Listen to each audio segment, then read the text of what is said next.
Hello అండి, చూసారా రాగి సంగటి మెత్తగా ఎంత బాగా వెన్నపూసలాగా ఉందో.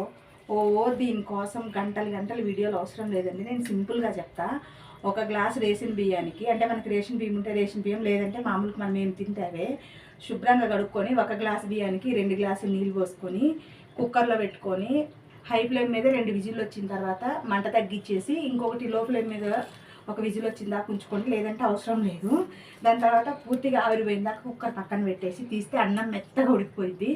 అప్పుడు మనం ఒక గరిట, అంటే ఒక పావు గ్లాస్ అంత రాగి పిండి వేసుకొని కలుపుకుంటే చాలు.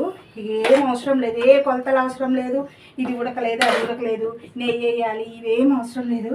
చూసారా ఎంత బాగుందో. వెన్న ముద్ద నోట్లో వేసుకుంటే జారిపోయిద్ది, అంత బాగుంటుంది అనమాట. నెక్స్ట్ టైం ట్రై చేయండి, ఓకేనా? మీకు కావాలంటే కామెంట్ చేయండి, నేను పూర్తిగా డీటెయిల్గా కూడా అది కూడా ఒక 1 మినిట్లోనే వీడియో అప్లోడ్ చేస్తాను, ఓకేనా? Bye, subscribe.